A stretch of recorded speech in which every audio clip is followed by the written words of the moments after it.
O frio cortava como navalha a pele dos prisioneiros. O céu cinzento parecia eternamente suspenso sobre a vastidão de arame farpado e torres de vigilância. Era inverno em Auschwitz. A neve cobria os trilhos do trem que levavam milhares àquele lugar onde a humanidade havia sido desfigurada. Ali o tempo se dobrava em sofrimento. O relógio da vida parava. E tudo que restava era medo. Medo dos gritos. Medo dos seis. Medo dos uniformes escuros que vinham como sombras, arrastando pessoas para os blocos da morte. O começo da agonia. Tudo começava com o som do apito do trem. Vagões abarrotados de gente, homens, mulheres, crianças vindos de toda a Europa ocupada, chegavam ao portão do campo. Um letreiro cruel saudava os recém-chegados. Arbeit macht frei, o trabalho liberta. Mas ali, ninguém seria libertado pelo trabalho. Ao desembarcar, a primeira divisão, direita ou esquerda, decidiam os médicos da morte. Um simples gesto com a mão, um aceno era o suficiente para determinar o destino. O trabalho forçado ou as câmaras de gás. 2. O cotidiano desumano. A vida dentro dos campos era a negação da própria vida. Os prisioneiros dormiam amontoados como fardos de carne em beliches sujos, infestados por piolhos. Recebiam migalhas de pão e uma sopa rala, suficiente apenas para prolongar o sofrimento. Trabalhavam até a exaustão, sob gritos e chicotes. As doenças corriam soltas: tifo, disenteria, pneumonia. Os fracos desapareciam aos poucos. E quem não morria de doença morria pela bala, pela fome ou pela tortura. Cada bloco tinha seu próprio inferno particular. 3.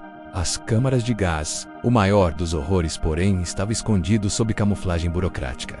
Havia um processo industrial para a morte. Pessoas nuas, iludidas com promessas de banho, eram levadas às câmaras. Tinham seus cabelos raspados, suas roupas retiradas menos até os dentes de ouro eram arrancados. Depois o Zyklon B, um gás que matava em minutos. O silêncio que se seguia era cortado apenas pelos gritos abafados e pelas unhas arranhando as paredes. Quando tudo cessava, os corpos eram arrastados, empilhados, queimados. As cinzas subiam aos céus, misturando-se ao vento da Polônia, da Alemanha, da Áustria, da Hungria, como se cada nação tivesse lançado ao fogo parte da sua humanidade. 4. Os experimentos, e havia ainda o horror da pseudociência. No bloco 10, o anjo da morte, Joseph Mengele, realizava seus experimentos com gêmeos, injetava substâncias nos olhos das crianças, fazia amputações sem anestesia, testava resistência à dor, tudo em nome de uma ciência sem alma. As vítimas eram meras cobaias. Muitas delas não sobreviveram nem ao primeiro teste. Outras, mutiladas, viviam como fantasmas, olhos vazios, corpos quebrados. 5.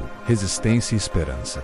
Mas mesmo ali, no abismo do horror, havia quem resistisse. Havia quem cantasse canções proibidas em voz baixa, quem escondesse pão para outro prisioneiro, quem escrevesse diários em pedaços de pano. Houve fugas, houve levantes. Houve gestos de humanidade entre os cacos da brutalidade. Gestos que nos lembram que, mesmo nas trevas mais profundas, a luz não desaparece completamente. 6. A libertação. Em janeiro de 1945, o Exército Vermelho chegou aos portões de Auschwitz. Encontraram montes de cadáveres e um punhado de sobreviventes esqueléticos, vivos, mas profundamente marcados. Em outros campos, como Dachau, Bergen-Belsen, Treblinka, a história era a mesma: milhares mortos, um número impossível de compreender com o coração. Ao todo, mais de 6 milhões de judeus foram assassinados no Holocausto. Junto a eles morreram ciganos, comunistas, homossexuais, testemunhas de Jeová, pessoas com deficiência e qualquer um que ousasse existir fora da lógica do ódio nazista. 7. Hoje restam as ruínas, as torres vazias, os trilhos que não levam mais a lugar algum, as paredes do crematório em silêncio. Mas também restam os testemunhos, as memórias, os sobreviventes que continuam a contar o que viram para que nunca se repita. Porque o verdadeiro horror dos campos de concentração não é apenas o que aconteceu, é o que poderia acontecer novamente. Se o esquecimento se tornar regra e a indiferença hábito, lembre-se, a história não é um eco distante, é um aviso. Gostou? Assine o canal Mergulho Desconhecido, deixe seu like e compartilhe.